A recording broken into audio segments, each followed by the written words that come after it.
പാക് വെടിനിർത്തൽ പാളിയപ്പോൾ വാക്കാലുള്ള വെടി രൂക്ഷമായി.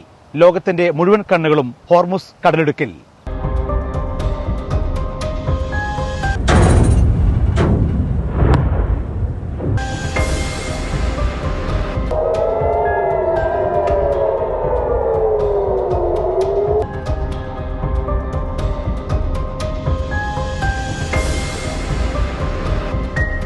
The United States having not come to an agreement, we've made that as clear as we possibly could, and they have chosen not to accept our terms.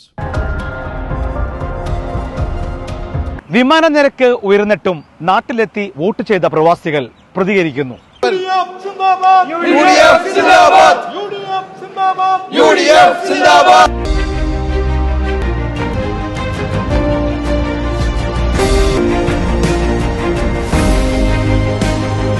കേരളത്തിലെ ജനങ്ങൾ മൊത്തം ഒരു മാറ്റം ആഗ്രഹിക്കുന്നതിനൊപ്പം പ്രവാസ ലോകത്തുനിന്നും ഒരുപാട് ആളുകൾ വലിയൊരു മാറ്റത്തിനായി കാത്തിരിക്കുകയാണ്. ഇടത് സർക്കാരിന്റെ ദുർഭരണത്തിനെതിരെയുള്ള വിജയെഴുത്തായിരുന്നു.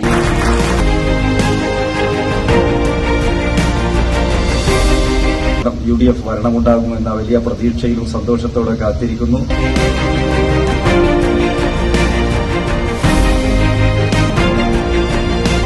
മിഡിൽ ഈസ്റ്റ് ദിസ് വീക്ക് എല്ലാ ബുധനാഴ്ചകളിലും ഇന്ത്യൻ സമയം രാത്രി 11-നും UAE സമയം രാത്രി 9:30-നും.